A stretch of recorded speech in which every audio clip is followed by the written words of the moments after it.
नमस्कार साथियों, एक बार फिर स्वागत है आप सभी के अपने यूट्यूब चैनल AKHD क्लासेस में। इस वीडियो में हम वापस रेलवे NTPC अंडर ग्रेजुएट के लिए मैथ के और साथ में जो है रीजनिंग के महत्वपूर्ण जो है प्रश्नों के साथ उपस्थित हैं, जो कि कवर करेंगे। वीडियो जो है बहुत ज़्यादा इंपॉर्टेंट रहेगी, क्योंकि अब तक के जो है पेपर के एनालिसिस पे जो है प्रश्न यहाँ पे तैयार किए गए हैं। तो वीडियो पे क्लिक किए हैं तो वीडियो को जो है बिल्कुल लास्ट तक देख के जाइएगा, क्योंकि यहाँ पे बहुत ही आसान भाषा में जो है बिल्कुल आपको चीज़ों को समझाया जाएगा, जिससे कि बहुत ही आसान तरीके से आप कम समय में क्वेश्चन को सॉल्व कर पाएंगे। देखिए यहाँ पे कह रहा है क्वेश्चन की पाइप M एक टंकी को 12 घंटे में भर सकता है और पाइप N जो है उसे 24 घंटे में खाली कर सकता है। इसके अलावा टैंक के निचले भाग में एक रिसाव है यानी लीकेज है, जो उसे 72 घंटे में खाली कर सकता है। तो तीनों अगर एक साथ काम करे तो टैंक कितना समय में भरेगा। देखिए ध्यान से समझिएगा, बोल रहा है कि एक टंकी हो गई, ठीक है, टंकी हो गई, इसमें एक पानी भर रहा है जो कि M है और इसे भरने में लगते हैं 12 घंटे। यहाँ पे एक खाली करने वाला टंकी है, अगर खाली हम करते हैं तो खाली होता है 24 घंटे में N जो कि करता है। साथ में ये बोला कहीं यहाँ पे लीकेज कहीं है, जो कि पानी गिर रहा है 72 घंटे में ये खाली हो जा रहा है, इसको हम A मान लेते हैं। अब यहाँ पे अगर देखें तो हमारे पास M पाइप है, N है और A है। M जो है भरने में लेता है 12 घंटे, N जो है खाली करने में 24 घंटे और N जो है खाली करने में 72 घंटे। यानी दो ये N और A जो है ये खाली करने वाले, इसलिए माइनस का सिंबल हमने लगा दिया। अब देखिए हमने कहा सबसे पहले कुल कार्य निकालिए कि कुल कार्य है कितना। तो कुल कार्य हमने कहा है कि अगर एलसीएम निकालेंगे वही जो है कुल कार्य होता है। तो इनका एलसीएम 72 आ जाएगा, सबसे बड़ी संख्या आ जाएगी 72 यहाँ पे। अब कार्य क्षमता निकालते हैं तो 12 के टेबल में 72 कितनी बार में, 6 बार में, 24 तिया 72 हो गया, 72 के 72 सबकी जो है कार्य क्षमता यहाँ पे निकल चुकी है, ठीक है। लेकिन ध्यान रखना है कि ये सब जो है खाली करने वाले हैं, एन और ए की बात करेंगे। अब देखिए बोला है तीनों एक साथ काम करेंगे, तो तीनों एक साथ काम हम लोग करते हैं। देखिए सबका जो है यहाँ पे जोड़ देते हैं, तो ये दोनों माइनस वाले हैं और 6 जो है प्लस वाला है, तो ये आ जाएगा आंसर 2। यानी 2 काम ये करेंगे 1 घंटे में। 1 घंटे में कितना काम, 2 काम कर रहे हैं। कुल काम कितना है, 72, ठीक है। तो इसको जो है एक बार में 1 घंटे में 2 काम कर रहा है, तो इससे भाग दे देंगे तो 36 घंटे जो है क्या है यहाँ पे हमारा राइट आंसर आ जाएगा, क्योंकि 1 घंटे में 2 ही काम कर रहे हैं, क्योंकि ये सब तो कम कर रहे हैं पानी ना, बाकी 2 ही भर पा रहा है 1 घंटे में। तो 36 घंटे लगेंगे तब वो 72 जो है काम यहाँ पे कर पाएंगे, और इसलिए यहाँ पे सी जो है राइट हो जाएगा। बिल्कुल उम्मीद करेंगे बिना किसी डाउट को आपको क्वेश्चन जो है समझ में आया है। कोई डाउट फिर भी रह गया है तो अगर वीडियो को रिवर्स करके देखेंगे चीज़ें आपको समझ में आ जाएंगी, और बिल्कुल समझ में आया तो इसी बात पे जो है लाइक करके एक जो है शेयर जरूर कर दीजिएगा। चलिए आगे हम लोग बढ़ते हैं। आगे कहा जा रहा है एक जो है समकोण त्रिभुज है ABC में, जिसका कोण B समकोण है 90 डिग्री का, और यदि साइन A 3/5 है तो टेन C का मान क्या होगा।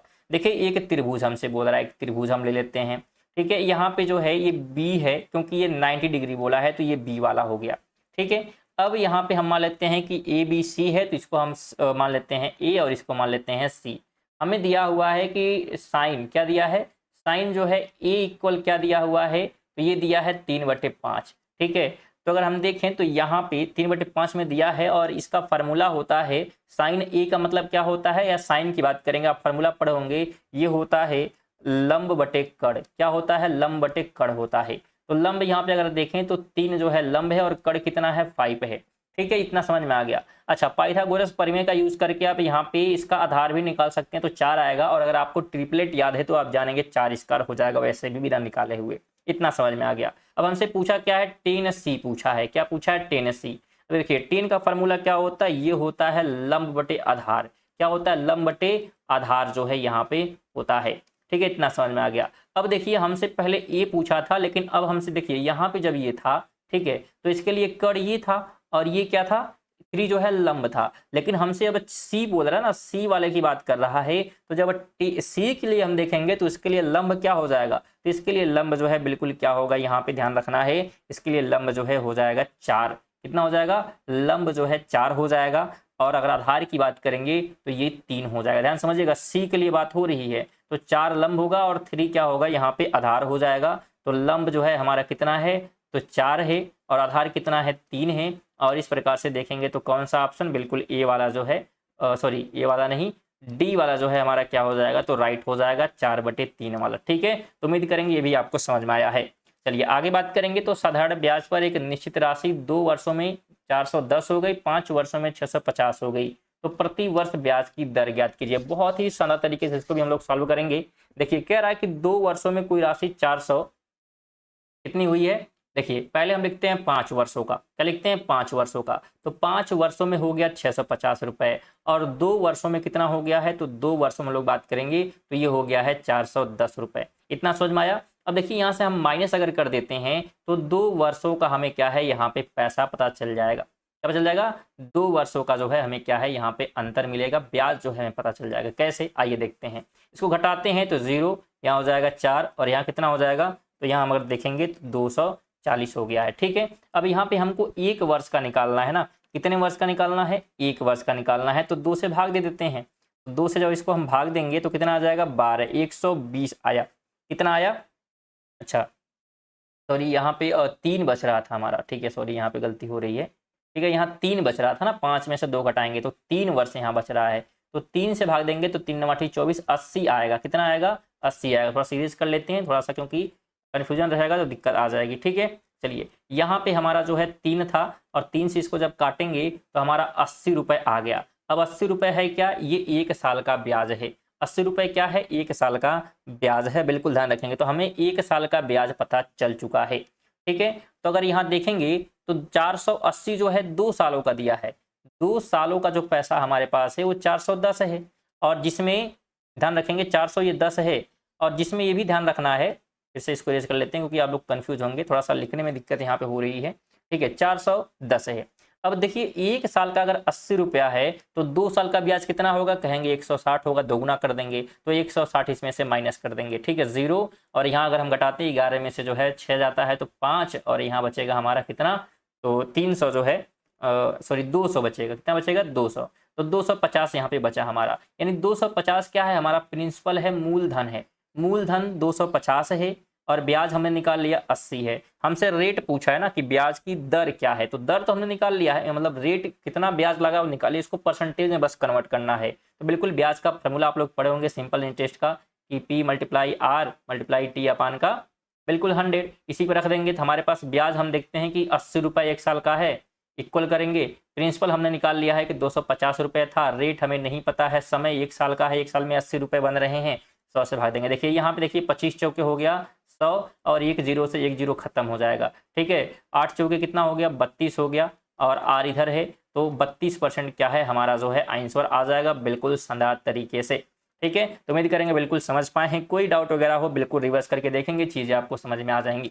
चलिए आगे बात करते हैं। तो a - b = 2 है, और ab = 24 है, तो a³ और b³ का मान क्या है। देखिए थोड़ा सा लॉजिकली भी यहाँ पे आप कर सकते हैं। कैसे, देखिए a में से b घटाने पे 2 आ रहा है, और अगर दोनों का गुणा करें तो 24 आ रहा है। तो अगर हम देखें तो 6 चौके होता है 24, कितना होता है 6 चौके 24, और 6 में से 4 घटाएंगे तो 2 भी मिल जाएगा। नहीं, ये सेटिस्फाइड हो रहा है 6 और 4 रखने पे, ध्यान समझिएगा, इतना हम रखने पे सेटिस्फाइड हो रहा है। 6 चौके 24 भी हो गया मल्टीप्लाई करने पे, और घटाने पे 2 भी आ जा रहा है, तो उसी को हम रख देते हैं। तो 6 का क्यूब माइनस का 4 का क्यूब कर देते हैं। तो 6 का जब हम क्यूब करेंगे तो 216 आ जाएगा, और 4 का क्यूब करेंगे तो 64 आ जाएगा। घटा लेते हैं तो 6 में से 4 गया 2 हो जाएगा, और 21 में से 6 गया तो 15, यानी 152 जो है हमारा राइट आंसर यहाँ पे हो जाएगा। बिल्कुल स्टूडेंट शेयर जो है करते रहिएगा, और जितने लोग नए आए हैं पहली बार बिल्कुल सब्सक्राइब करेंगे, क्योंकि सब्सक्राइब करना क्या है बिल्कुल फ्री है, और इससे आपको नोटिफिकेशन रेगुलर बेसिस पे जो है मिलती रहेगी, क्योंकि रोज जो है 5 बजे क्लासेज जो है बिल्कुल ये चल रही हैं आप सभी के लिए। चलिए आगे बात करते हैं। प्रश्न जो है आ चुका है कि 50 किलोग्राम के मिश्रण में दाल और चावल का अनुपात 4:3 है। यदि इस मिश्रण में 15 किलोग्राम को 15 किलोग्राम चावल से जो है बदल दिया गया, 15 किलोग्राम को 15 किलोग्राम चावल से जो है बदल दिया गया, तो नया अनुपात क्या होगा।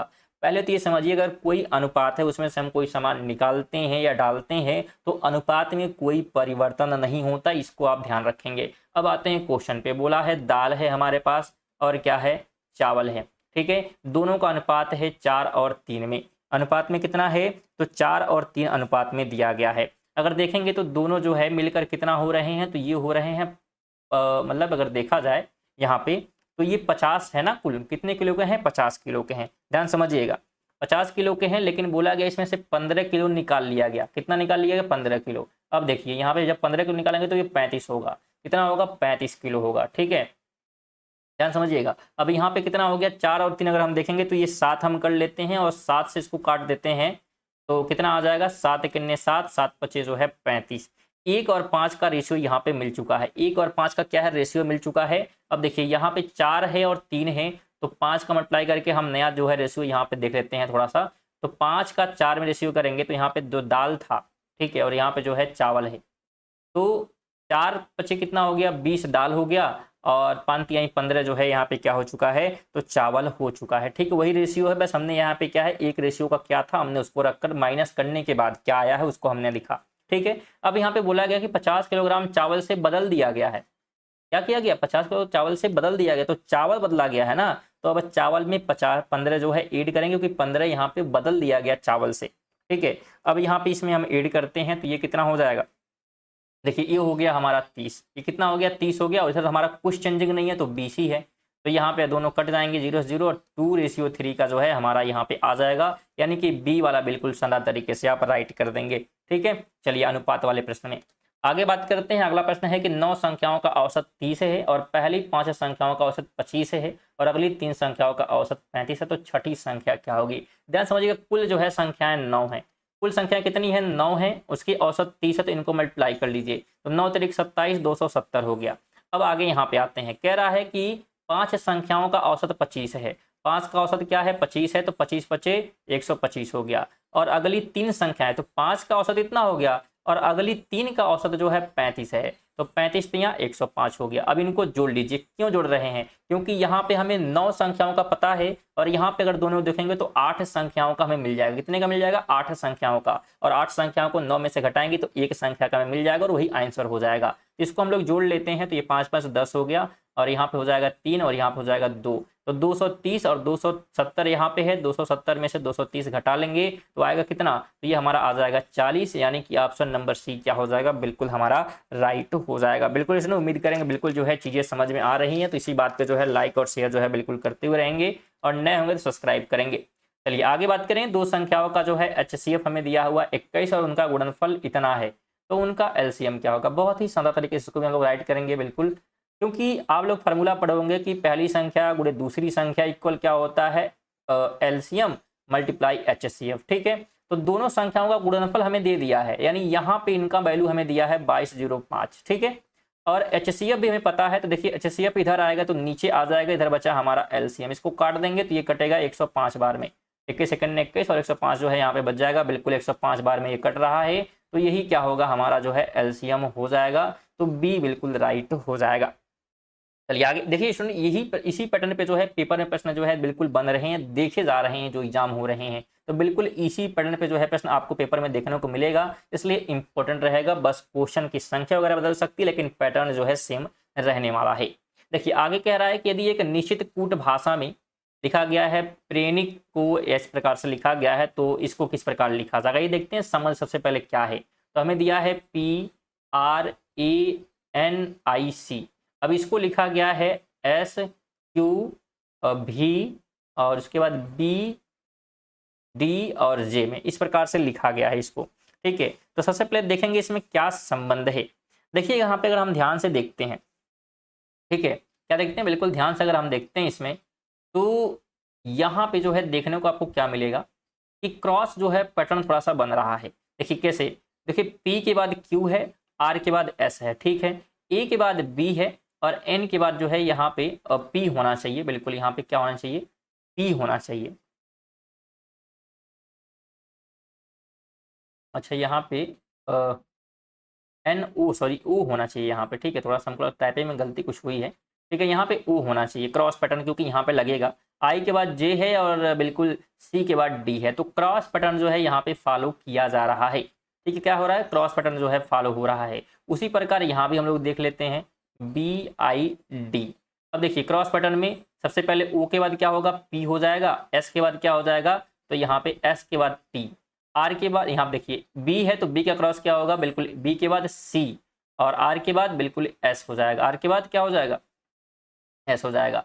यहाँ पे देखिए D के बाद E हो जाएगा, और I के बाद J हो जाएगा, तो यहाँ पे हो रहा है P T C S E और J।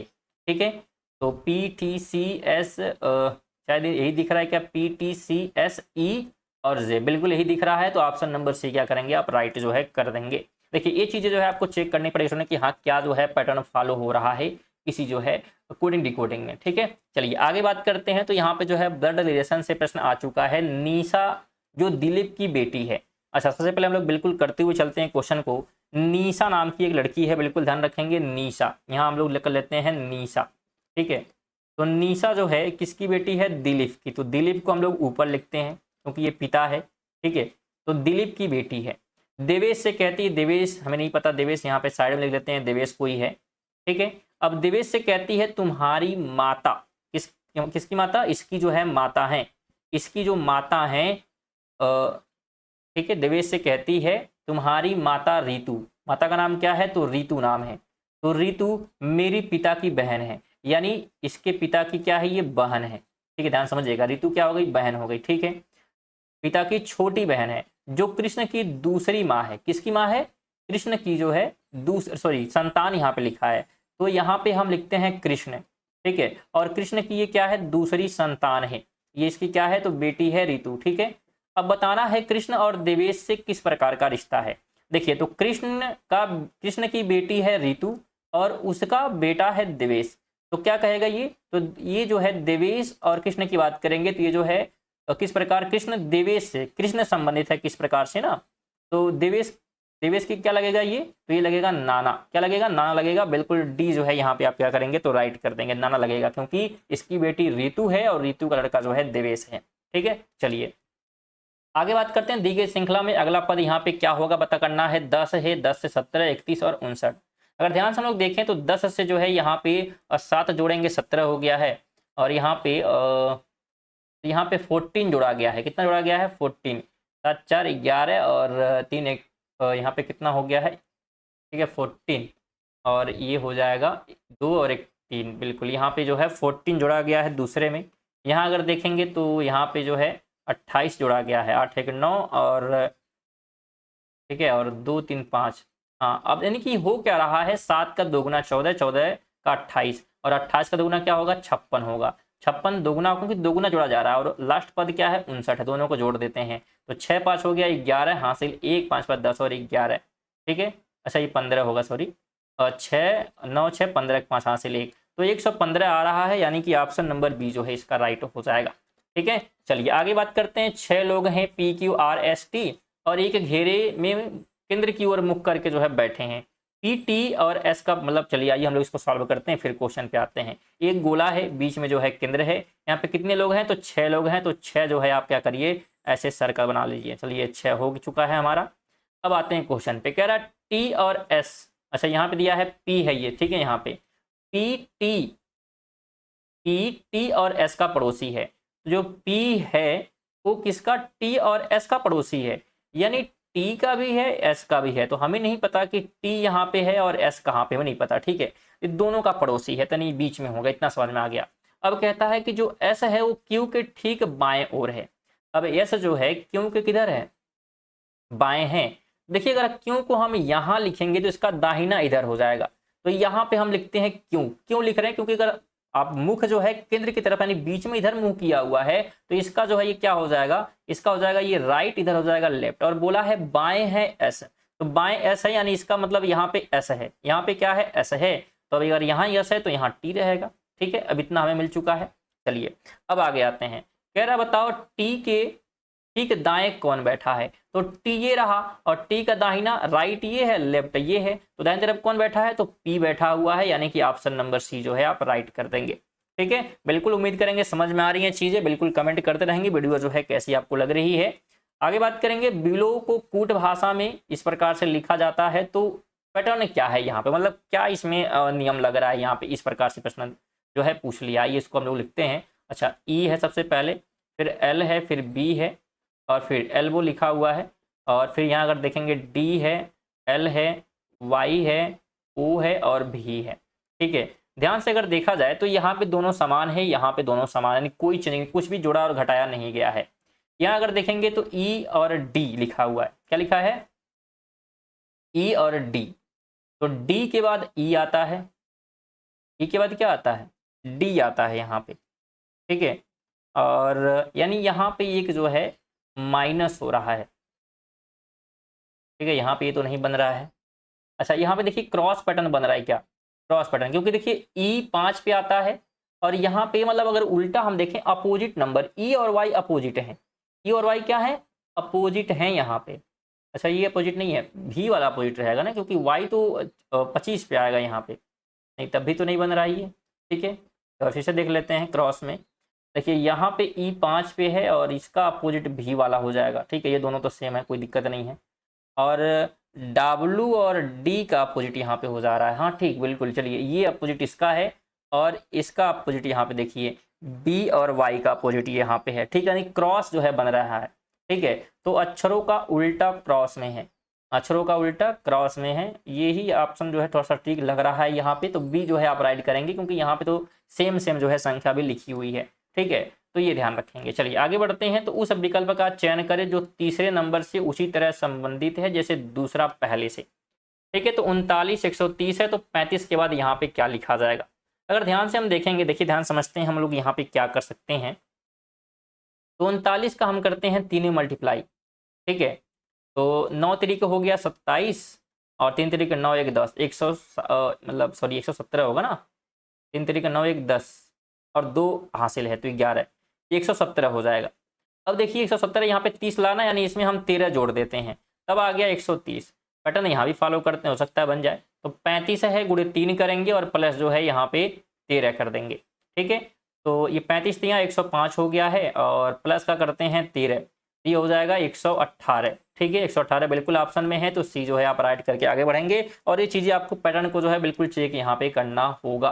ठीक है, साथ में आप यहाँ पे इससे भी जा सकते हैं कि 39 130 है और इक्वल करके 35 बटे एक्स मानकर जो है एक्स की वैल्यू भी निकाल सकते हैं क्रॉस मल्टीप्लाई करके, तब भी आ ही जाएगा। ठीक है, चलिए आगे बढ़ते हैं। एक पंक्ति में ए पीछे से 37वें स्थान पर है और बी जो है आगे से 40वें स्थान पे है, तो ए बी के आगे खड़ा। अच्छा यहाँ थोड़ा सा जो है, इसके पहले हम लोग प्रश्न जो कवर किए हैं उसमें बस यही ऑप्शन था कि 37वें पे है या 40वें पे है, नीचे और ऊपर से। तो उसका तरीका हमने कहा था कि जोड़िए, मतलब नीचे वाले को क्या करिए, जोड़कर 1 माइनस कर दीजिए, ऐसा कुछ हमने बताया था। लेकिन यहाँ पे कुछ क्वेश्चन थोड़ा सा चेंजिंग है। आइए देखते हैं। कह रहा है कि ए जो है पीछे से 37वें पे है, तो हम मानते हैं जो ए है यहाँ से पीछे से 37वें पे है यहाँ पे। ठीक है, अब कह रहा है बी आगे से, तो बी आगे से जो है यहाँ पे है कितने नंबर पे, 40वें पे। इतना समझ में आ गया। ठीक है, आगे कह रहा है कि ए जो है बी के आगे है, तो ए जो है बी के आगे है, यानी बी वाले से आगे है यहाँ पे ए। ठीक है, और उनके बीच 10 व्यक्ति हैं। इनके बीच कितने व्यक्ति हैं, तो 10 व्यक्ति हैं इनके बीच में। तो कुल व्यक्तियों की संख्या, टोटल नंबर हमसे पूछ रहा है, टोटल जो है कितने लोग हैं। तो देखिए इसको हम लोग कैसे सॉल्व करेंगे, ध्यान समझिए। अगर हमको बात करें ए का पोजीशन, सबसे पहले क्या निकाल लेते हैं, ए की पोजीशन क्या है, तो ए कहाँ पे है हम निकाल लेते हैं। देखिए अगर ए का पोजीशन हमको निकालना है कि ए जो है कहाँ पे है, तो हमने जो नियम बताया बिल्कुल उसी से चलेंगे। 10 हमारे पास इधर से हैं और सॉरी 40 इधर से हैं और 10 और इसमें, क्योंकि बोला है इनके बीच 10 संख्या है और ये उधर से 37 नंबर पे है, तो इनको जोड़ेंगे और क्या करेंगे, 1 माइनस कर देंगे। तो ये हो जाएगा हमारा कितना हो जाएगा। अच्छा यहाँ भी माइनस इसको करेंगे हम, क्यों माइनस करेंगे, क्योंकि ये 10 इसी की संख्या में आ रहे हैं ना, क्योंकि यहाँ पे बोला है कि इनके पीछे 10 नंबर हैं, तो यहाँ पे 10 इससे माइनस करेंगे और एक और माइनस करेंगे, ये हो जाएगा हमारा 29। ए की पोजीशन क्या हो गई, 29, यानी ए जो है 29वें नंबर पर है, इतना हमें पता चल चुका है। अब हम टोटल जब नंबर निकालेंगे, टोटल कैसे निकालेंगे, तो टोटल के लिए क्या करेंगे, जो हमारी कुल संख्या इधर से 37वीं है, इधर से क्या है 37 जो है यहाँ पे है, तो 37 और 29 को जोड़ देते हैं। ठीक है, किसको किसको, 37 को, 29 और 37 को हम लोग जोड़ देंगे और साथ में एक माइनस भी करेंगे। ठीक है, तो इससे हमें क्या है, टोटल नंबर मिल जाएगा। क्योंकि यहाँ पे ए की पोजीशन हमें मिल चुकी है कि ए का पोजीशन कितना है, तो बोला है ए जो है बी से आगे खड़ा है ना, तो यहाँ पे खड़ा है और ये 29वें नंबर पे है, तो 29वां कहीं इधर आएगा, 29वां कहीं इधर आएगा। अब यहाँ पे इधर की जो संख्या है तो इसको हम लोग जोड़ लेते हैं और इधर 37वें वाले को, इधर से 37 है, इधर से 29 पे आ चुका है, तो इन दोनों को जोड़ेंगे और एक माइनस कर लेंगे। तो दोनों को जोड़ते हैं हम लोग, तो देखिए उन्हें जोड़ेंगे तो आ जाएगा 66 और -1 करेंगे तो 65 आ जाएगा। ठीक है, यानी कि ऑप्शन नंबर बी जो है आप राइट कर देंगे। हाँ थोड़ा सा ये जो है थोड़ा सा टिपिकल था, ये मानते हैं, थोड़ा सा जो है हो सकता है समझ में नहीं आया, लेकिन वीडियो को एक बार और देखेंगे चीज़ें समझ में आ जाएंगी। ठीक है, थोड़ा सा जो है कठिन ये क्वेश्चन हम मानेंगे कि हाँ रहा है। ठीक है, चलिए आगे मानते हैं। तो कह रहा है श्रृंखला को पूरा करें, यहाँ पे 56 68 और डैश है, फिर 128 फिर 176। अब तक हमने लास्ट में क्या आना था वो पूछ रहा था, लेकिन बीच में ही पूछ लिया है। देखिए 56 से क्या हुआ है 68, तो 68 में से हम क्या करेंगे 56 माइनस करते हैं, देखते हैं क्या आता है। तो यहाँ पे 2 है और यहाँ पे एक 12 आ रहा है, ठीक है, यानी 12 इसमें जोड़ा गया, इतना समझ में आ चुका है, ठीक है। यहाँ देख लेते हैं 176 है और 128 इसमें से माइनस कर लेते हैं, तो 16 में से 8 यहाँ पे हो गया और यहाँ हो जाएगा 4, 48 है। अगर यहाँ देखें तो 12 12 दूनी 24, ठीक है, और 24 दूनी 48, यानी यहाँ पे दोगुना करके चीजों को जोड़ा जा रहा है। कितना जोड़ा है? दोगुना करके। यानी इसका मतलब ये है कि यहाँ पे जो है 24 जोड़ा जाएगा। 24 क्या होगा? जोड़ा जाएगा। तो 68 था और 24 और ऐड करेंगे तो 8 4 12 और हासिल 1 हो जाएगा, 6 2 8 और 1 9, तो 92 आ रहा है। तो बिल्कुल बी जो है हमारा क्या हो जाएगा? राइट हो जाएगा। तो ये थे हमारे आज के जो है 15 महत्वपूर्ण रीजनिंग और करंट, साथ में रीजनिंग और मैथ के प्रश्न। तो बिल्कुल वीडियो कैसी लगी आप सभी लोग कमेंट करेंगे, और अगर आप टेस्ट दिए तो बिल्कुल कितने प्रश्न जो है कर पाए वो भी कमेंट करिएगा। साथ में वीडियो को लाइक करिएगा समझ में आया है तो, और सभी से निवेदन रहेगा बिल्कुल आपके लिए बेहतरीन जो है कंटेंट बन रहा है तो एक शेयर करना बिल्कुल आपकी जिम्मेदारी बनती है। और सब्सक्राइब अगर नहीं किए हैं, नए हैं तो जरूर सब्सक्राइब कर लेंगे, क्योंकि ये सब चीज़ें बिल्कुल फ्री होती है, इससे नोटिफिकेशन आपको मिलती रहेगी। साथ में पीडीएफ के लिए टेलीग्राम से जुड़ सकते हैं, लिंक डिस्क्रिप्शन में आपको मिल जाएगा। चलिए मिलते हैं अगली वीडियो तक, ले जय हिंद, वंदे मातरम।